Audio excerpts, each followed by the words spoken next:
Hi there, let's talk about Sears. I know it's not really a happening topic. I mean, when's the last time you've shopped at Sears? But did you know that Sears actually has contributed a lot to this country and it's actually an icon and it's worth saving? For one, Sears, back in the 1800s, yes, it began in the 1800s, back when the American general public would have to, if you actually wanted like a couch or clothing, you would have to make that. So the Sears came up with the catalog. And in this catalog, you can actually purchase cars, clothing. It was like 500 pages long. So, I mean, literally, you can purchase anything from Sears catalog. So there's the instant gratification. So they were the pioneers of that instant gratification. You can, right there, purchase it. So it changed the way we did business altogether. So that's one contribution they've had. And a lot of companies that you actually know and are very familiar with was started by Sears. So back when Sears first had their first retail location, they also opened up a financial division. So they created Allstate Insurance, they created Discover Card, and they also had the encyclopedia. So, and again, I'm telling my age, but so back when, way before Google ever existed, if you actually had to look up something, you'd have to look it up in encyclopedia. So encyclopedia was basically like the original Google. So Sears had and sold the encyclopedia back in the 1920s, and all the way up until the 90s, all the way up until the encyclopedia wasn't irrelevant, became irrelevant because of the internet. Speaking of the internet, there was a online service prior to the internet ever existed called Prodigy. And guess who? You got it. Sears created Prodigy along with IBM and CBS with a joint venture.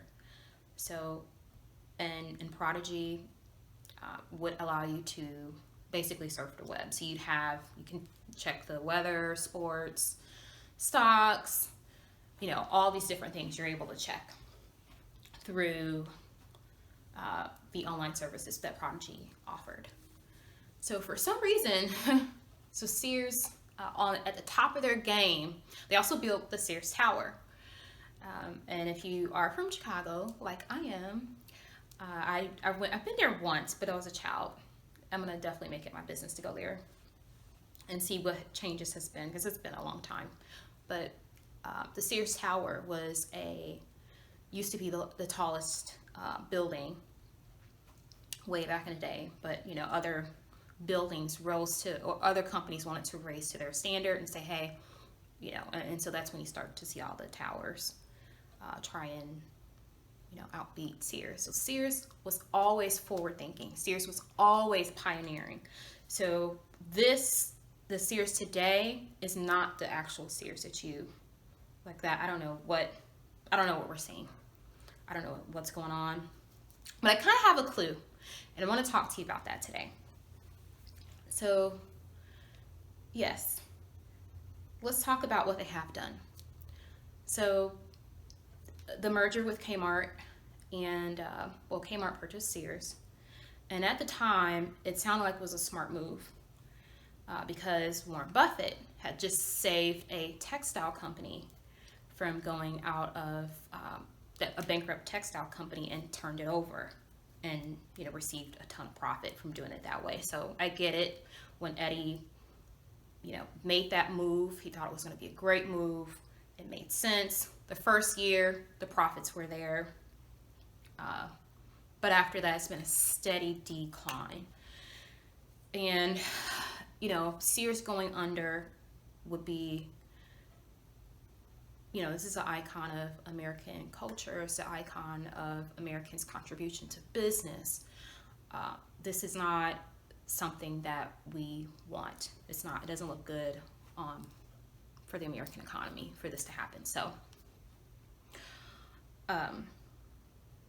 yes, it's been on a steady decline, and it's down 46% back from 2014 all the way up until it's about, yes, it's a steady decline. Just recently it's down 46%, which led them into bankruptcy. And so Eddie saved them from liquidation.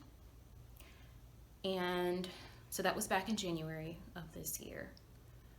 So they're still in the game. Sears, you're a fighter. See, I think Sears kind of know that they're a champion, but they still don't know to the extent that they're supposed to be playing this game. So, but yeah. So Sears, they were saved. But what have they done since they've been saved? So February, most recently, they did a press release saying, hey, we've released latest tools. We updated our tools, or Craftsman's. We have a new line. And it's like, okay, have you not researched?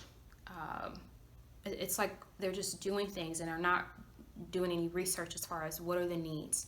You know, basic business 101. Find a need, fulfill the need. Or who's spending the money? Who's spending the money, and how can I get a percentage of it? It's like, or even what are the things that are people spending the money on? So let's talk about the 5 things that get spent, what money's getting spent on here in America. The top 5 things: housing, entertainment, food, transportation, and health. So where can Sears capitalize on that?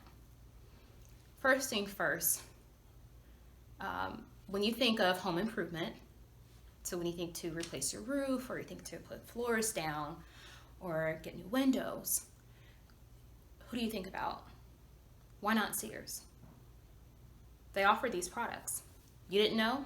A lot of people out there don't know. And you want to know why you don't know? Because it's not in their stores. Why wouldn't it be in their stores? It's a high profit, it generates high profit. This is something that should be in your face, in the stores. A salesman should be there, pushing the products and letting people know that they offer them. So to capitalize on the home improvement piece, a lot of the companies that are staying relevant, the storefronts, they're creating a experience. So what experience can Sears have? What can they make? And out of the home improvement.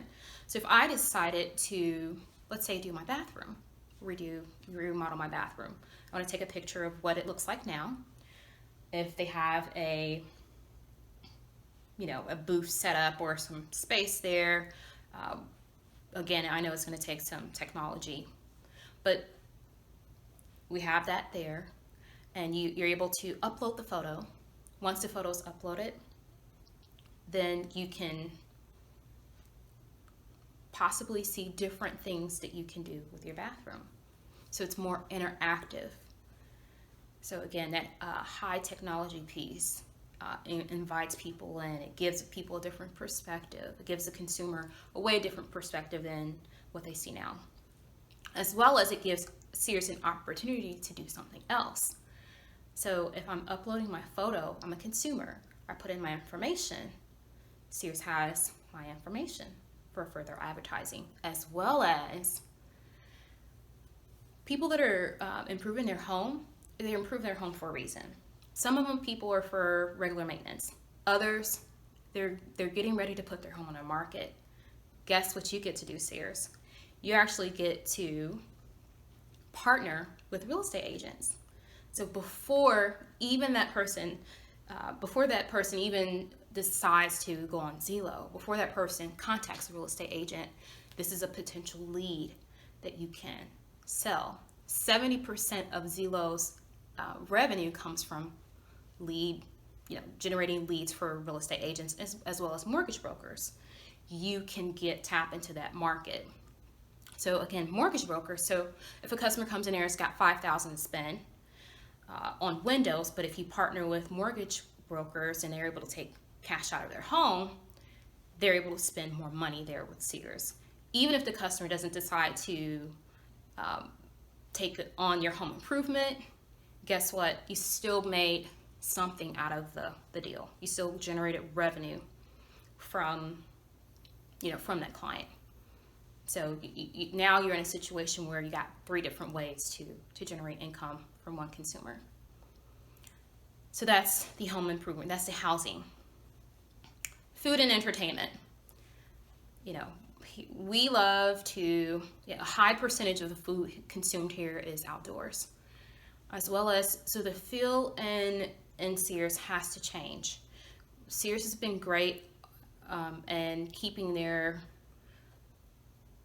target market from many years ago, but they haven't updated to entice the new generation into their store. So what can you do with the new generation? What have you offered the millennials? What have you offered generation Y, X, and Z, whatever, right? So what are you doing for those people?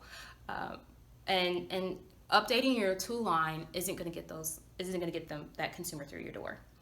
So let's talk about the entertainment piece.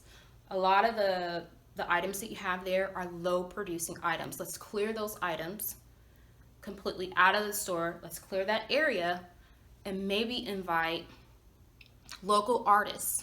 Maybe have a Sears spotlight night. Invite local artists in there. The local community will support local artists. That'll give your store a completely different feel. And a lot of times local artists just want to be seen and heard.